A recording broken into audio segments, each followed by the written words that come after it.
Good morning, everyone watching live on BAM YouTube. Let me know in the comments where you are tuning in from. The Hot Sheet covers what you need to know about the real estate industry in a 24-hour time period.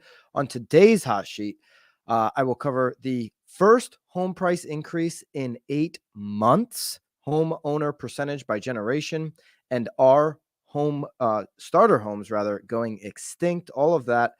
Today is Monday, April 3rd, 2023. I am Byron Lazine, and the Hot Sheet starts now.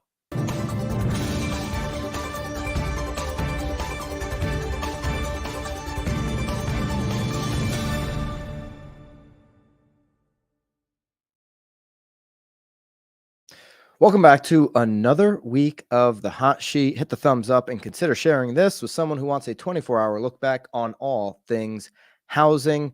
And for the first time in 8 months, as Black Knight reports just in the last few hours, home prices have increased for the first time. This is going back 8 months. Prices rose due to declining rates in consideration from where they peaked last year, and a persistent lack of inventory. So the month of February, saw home prices rise 0.16% nationally compared to the month prior. So that's a month over month comparison, marking the first time monthly increase after 7 months of straight declines. We've reported these 7 months of straight declines in the past. This is according to obviously Case-Shiller as well as Black Knight. Now, Black Knight is the first to report that nationally we have seen a month where home prices have gone back up, and this is again for the month of February. In total, 39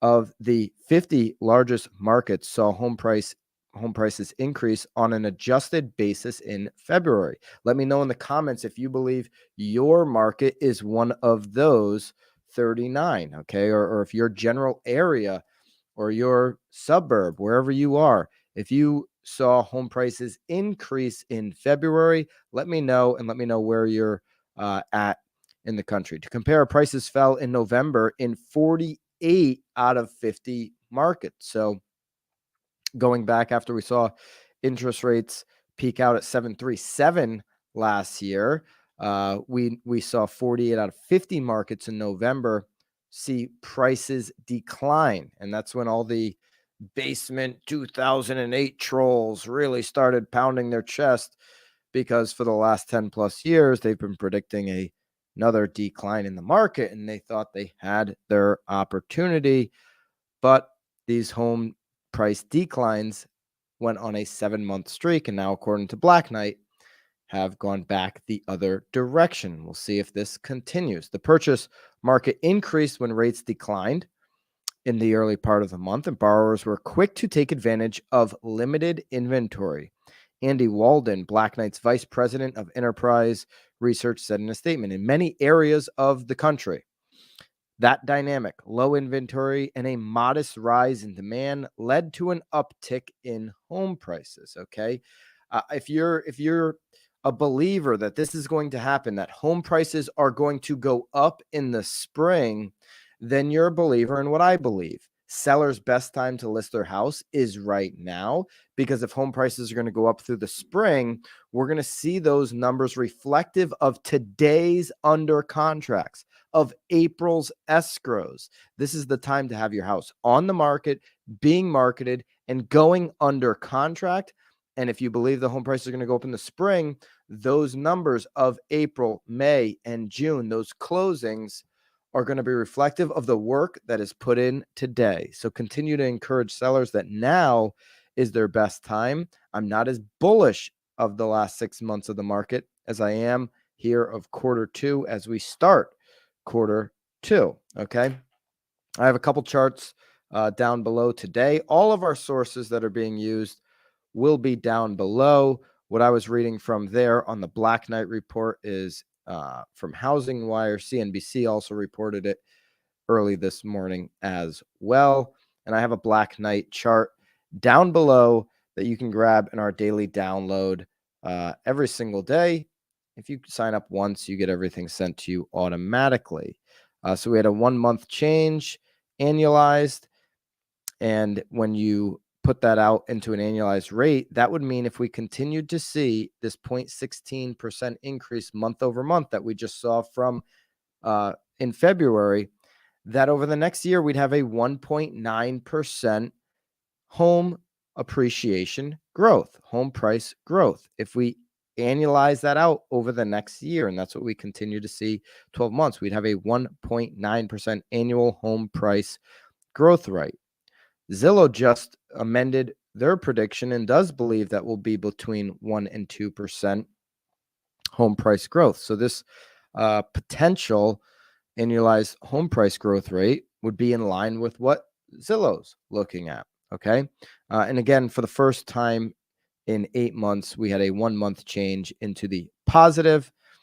And you could see that here on the chart. So it's good information, obviously, for buyers to have as well as they look at potential deals in the spring. If they're trying to lock in and close in Q2, it's probably going to come out it's probably going to come without a significant drop in price. I don't think we see that coming here for home buyers that are trying to lock in. So being realistic with those home shoppers that are trying to become home owners. There's been a shift in homeowners. Speaking of those, millennials are finally a homeowner majority generation. Okay. A new study by Rent Cafe. This is off of nowbam.com. You can get the article there, or you can get the article in our daily download below. New study by Rent Cafe shows millennials have become a homeowner majority generation, passing the renter majority torch to Gen Z. While boomers have recently overtaken millennials as the largest generation of homebuyers, the number of millennial homeowners has grown faster in the past 5 years than any generation. Got a couple of charts that show this, and you'll be able to grab those again down below. So you can see here millennial owners in the last 5-year change, 2017 to 2022, 5-year changes in number of household. Millennial owners added 7.12 million owners. Okay, millennial renters was negative 1,350,000. So the big shift there as millennials bought homes over the last 5 years, about 1.35 million less millennial renters now over this 5-year period. Okay, Gen Z owners increased 1.64 million, and Gen Z renters increased 4.48 million. So a lot more Gen Z generation going into renters as opposed to owners over the last 5 years. Does show you that millennials do want to be homeowners. Okay, they do not want what I believe the government has created a situation for them, which is a renter nation. They resist that. Millennials do take pride in home ownership.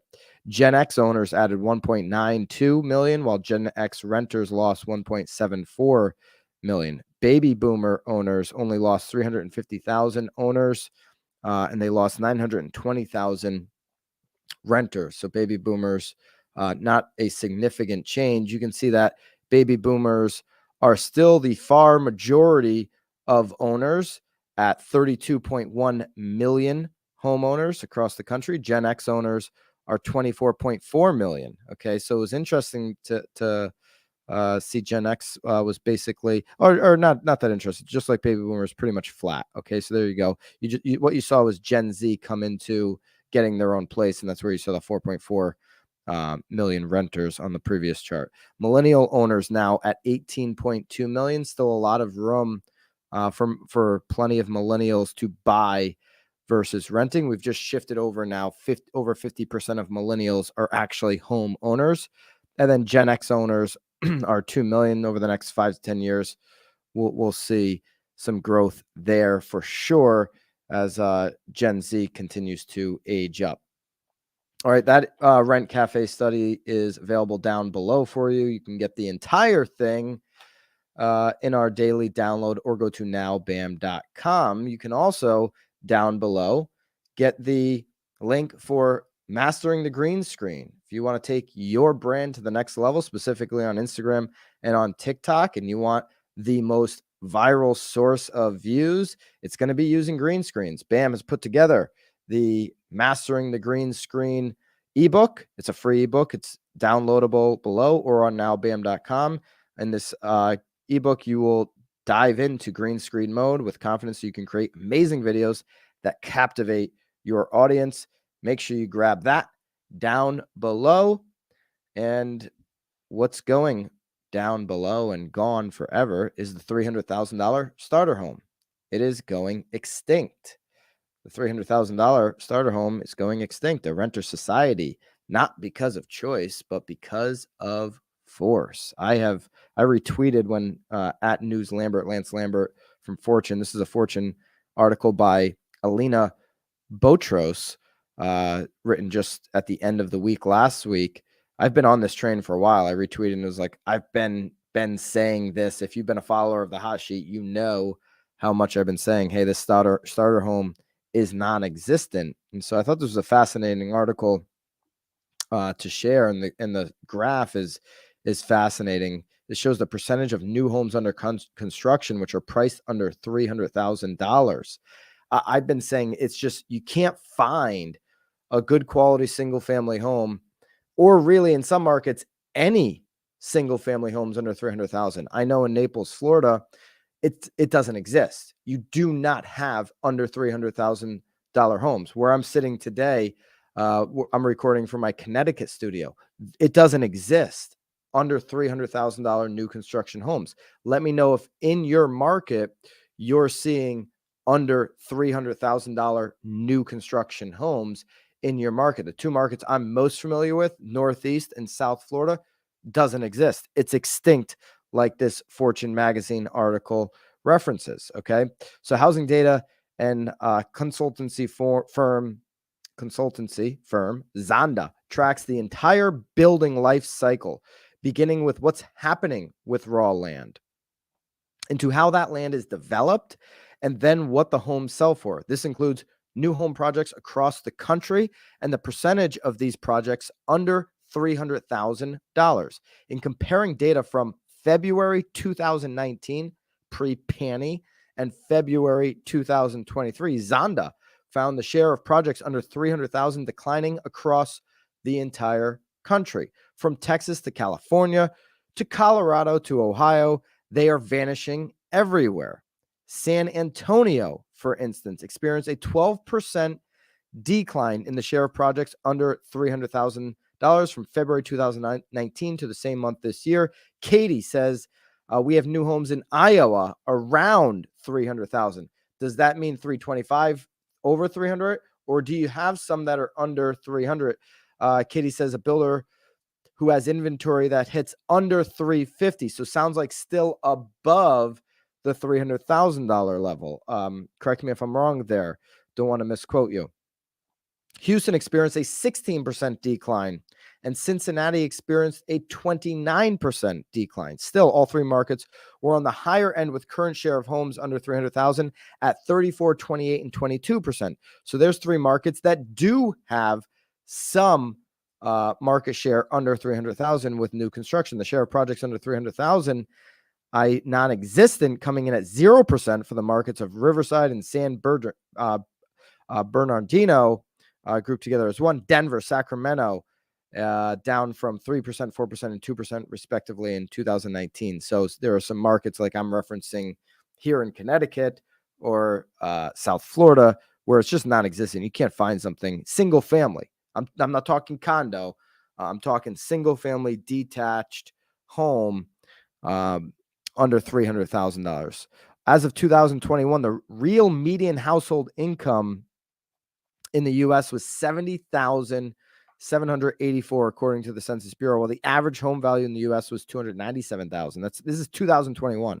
Okay, by the end of 2021, according to Zillow, that's more than 4 times the average household income, with the share price under 300,000 declining. So is affordability. Okay, Ali Wolf, Zonda's chief economist, is alarmed at what this means. We're creating inadvertently a renter society, not because of choice, but because of force. All right, let's take a look at the chart here, which you can download and showcase different markets that are experiencing this issue. Okay. Orlando this is a change from February 2019 on the right to February 2023. This is the percentage of new homes under construction which are priced under 300,000. Orlando 2019, 42% of the homes. Today, 3%. Tampa, 52% in 2019. Today, 14%. Indianapolis, 52%. Today, 19%. I know Indianapolis is one of the more affordable markets.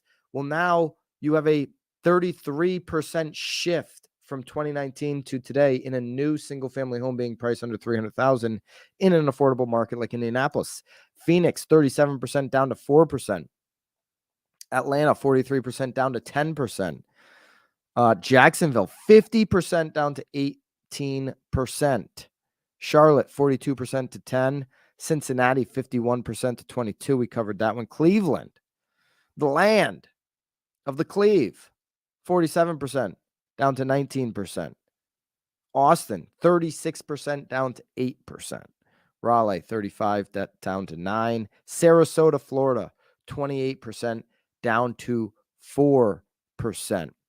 I see Ruthie here. You can put Ruthie's comment up. 54% of Las Vegas resales are 425,000 and under. These are resales. 425,000 is maintained the median price. That's in Las Vegas. Go ahead and throw some other local comments. Katie says this is back in Iowa again with Katie. We have single family new homes under 300,000 for 1,200 square foot ranches. These homes have no basements. Basements get you up over the 300 to 315. So it sounds like Iowa right now is the new construction home value in the comments so far today on the hot sheet.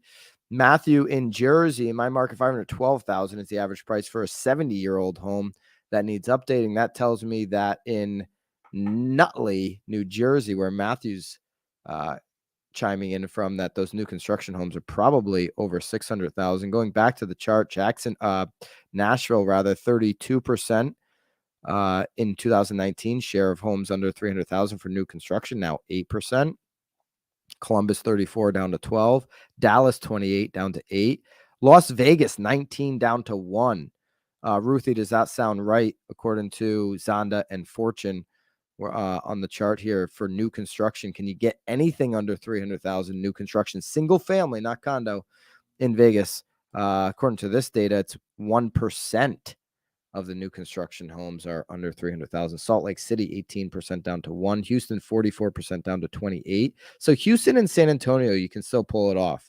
28% of the homes in Houston new construction and 34% in San Antonio still today are under 300,000.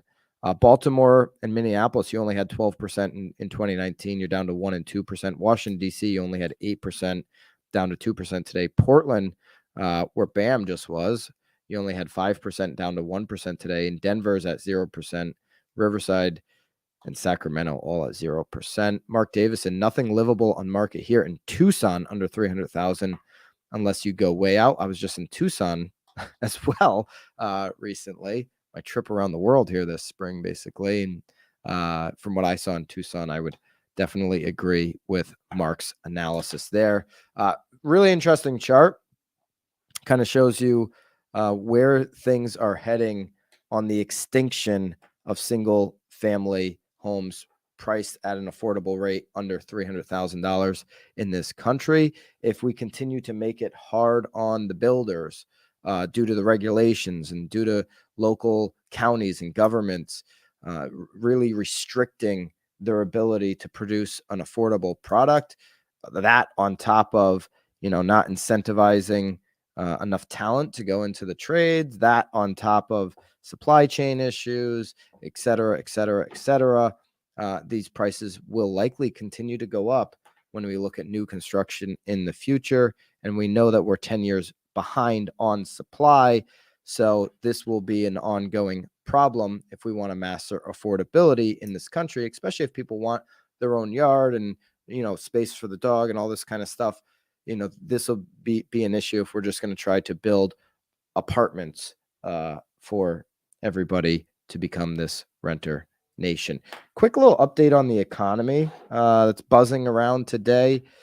According to Bloomberg, and basically everybody's chiming in about it, OPEC Plus makes shocking million barrel cut with a new inflation risk. Okay, so something just to monitor here. OPEC Plus announced a surprise oil production cut of more than 1 million barrels a day, abandoning previous assurances that it would hold supply steady and posing a new risk for the global economy. It's a significant reduction for a market where, despite the recent price fluctuation, supply was looking tight for the latter part of the year. Oil futures soared as much as 8% today, while gasoline also gained, adding to inflationary pressures that may force central banks around the world to keep interest rates higher for longer. Okay, so there's your depressing moment of Monday, if you will.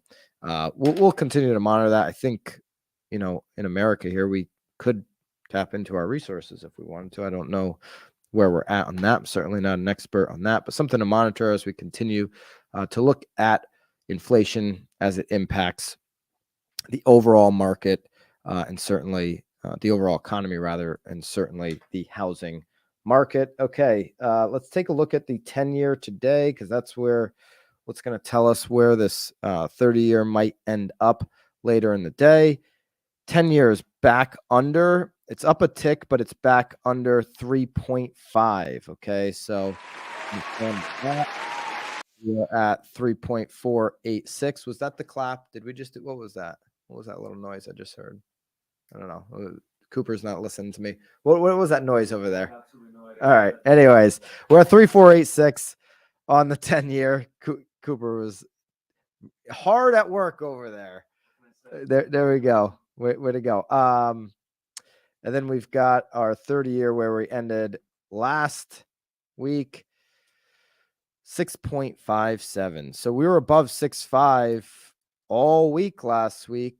Don't follow NAR Research on Twitter because they couldn't get it right. We started the week at 6.54 on Monday, and we ended the week at 6.57. We're up a tick today on the 10-year, so it doesn't look like the 30-year will come back down if that holds strong.